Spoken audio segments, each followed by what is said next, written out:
જય શ્રી કૃષ્ણ. શ્રીમદ ભાગવત મહાપુરાણ તૃતીય સ્કંદ અધ્યાય 24.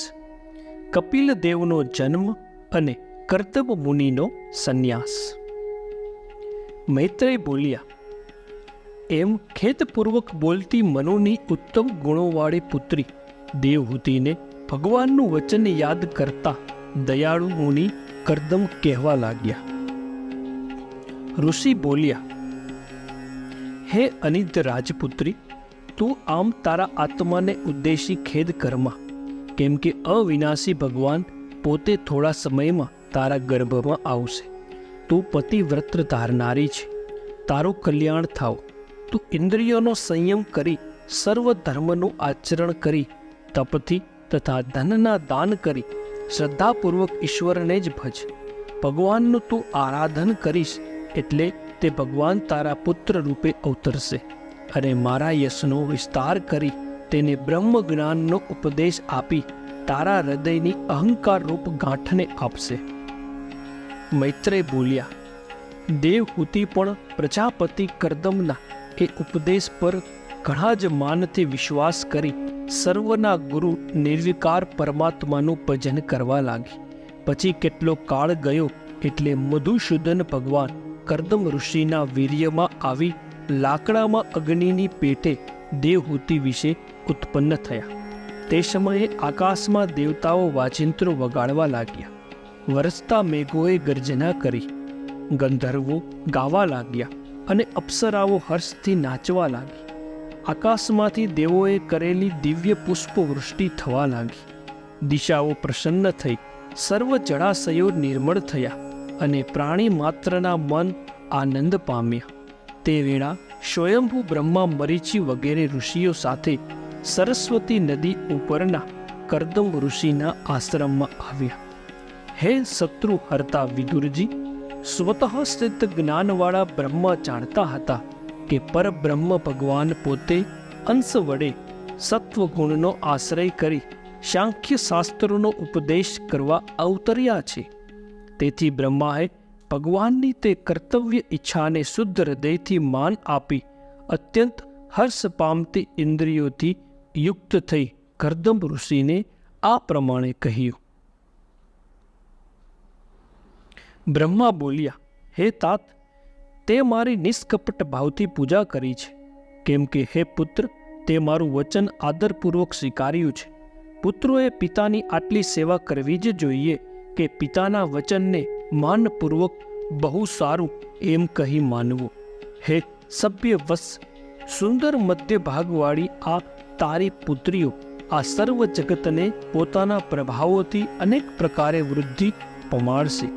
માટે તું આ મરીચી વગેરે ઋષિવર્યોને જેવો જેનો સ્વભાવ અને જેવી જેની રુચિ તે પ્રમાણે તારી આ પુત્રીઓ આપ અને તારા યશને જ પૃથ્વી પર ફેલાવ. હે મુનિ, પ્રાણી માત્રને સર્વ ઇષ્ટ વસ્તુ આપનારા આદ્ય પુરુષ પરમાત્મા પોતાની માયાનો આશ્રય કરી કપિલ સ્વરૂપ ધારણ કરી અહીં અવતર્યા છે એ હું જાણું છું. સુવર્ણ સમાન કેશવાળા, કમળ સમાન નેત્રવાળા અને કમળના ચિહ્ન યુક્ત ચરણ કમળવાળા આ ભગવાન જ્ઞાન તથા વિજ્ઞાન વડે કર્મોની વાસનાઓને મૂળમાંથી ઉખેડી નાખશે. હે મનુના પુત્રી દેવહૂતિ, તમારા ગર્ભમાં અવતરેલા આ કૈટક શત્રુ ભગવાન તમારી અવિભાજિત જનિત સંશયરૂપી ગાંઠને કાપી પૃથ્વી પર બધે વિચરશે. આ સિદ્ધ ગણોના અધીશ્વર સાંખ્ય શાસ્ત્રના આચાર્યોમાં અત્યંત માન્ય અને તમારી કીર્તિને વધારનારા ભગવાન લોકમાં કપિલ એ નામને પામશે. મૈત્રેય બોલ્યા, એમ કર્દમ તથા દેવહૂતિને આશ્વાસન આપી બ્રહ્મદેવ તેમના વાહન હંસ પર બેસી સનકાદી કુમારો અને નારદની સાથે સત્યલોકમાં ગયા.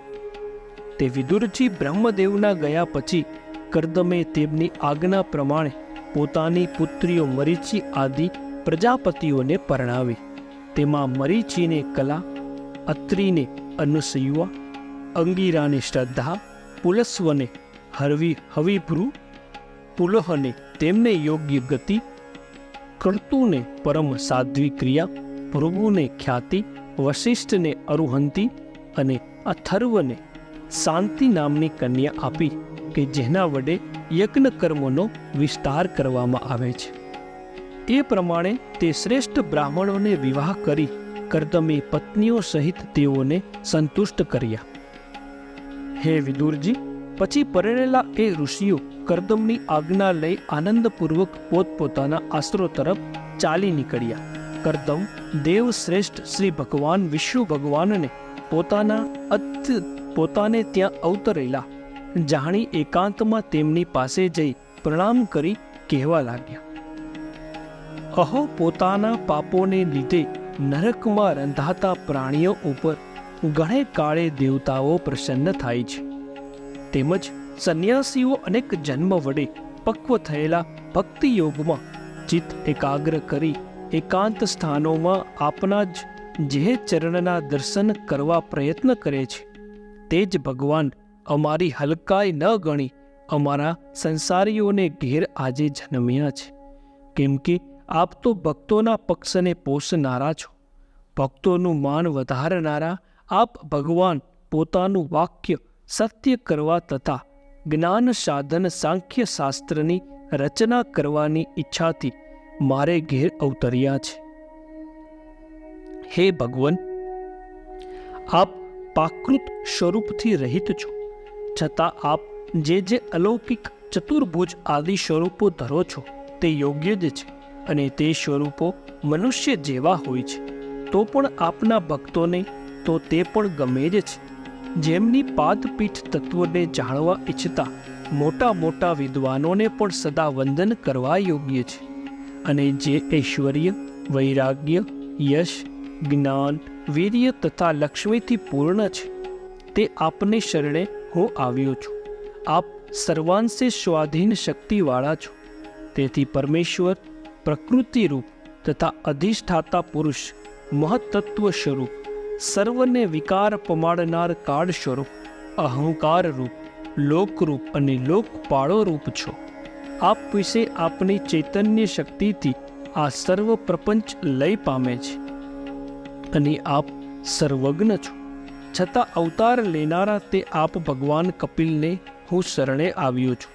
આપ પ્રજાઓને પતિ છો અને આપ રૂપી પુત્ર વડે હું ઋષિઓ, દેવો અને પિતૃઓના એમ ત્રણેય ઋણોમાંથી મુક્ત અને પરિપૂર્ણ કામવાળો થયો છું. તેથી હવે હું સંન્યાસીઓના માર્ગનો આશ્રય કરીશ અને હૃદયમાં આપનું સ્મરણ કરતો શોક રહિત થઈ બધે ફરીશ. તે માટે આપની આજ્ઞા ચાહું છું. શ્રી ભગવાન બોલ્યા, હે મુનિ, વૈદિક અને લૌકિક કાર્યમાં મેં પોતે જે કહ્યું છે તે જ લોકને પ્રમાણ હોય છે. તેથી જ મેં તમને કહ્યું હતું, હું તમારા પુત્ર રૂપે અવતરીશ. એ વચનને સત્ય કરવા મેં જન્મ સ્વીકાર્યો છે. આ લોકમાં જેઓ લિંગ શરીરથી છૂટવા ઈચ્છે છે તે મુમુક્ષુ મુનિઓને આત્મદર્શન માટે માન્ય એવા સાંખ્ય શાસ્ત્રની રચના કરવા મારો આ જન્મ છે. આ સૂક્ષ્મ આત્મદર્શનનો માર્ગ ઘણા કાળથી નાશ પામ્યો હતો.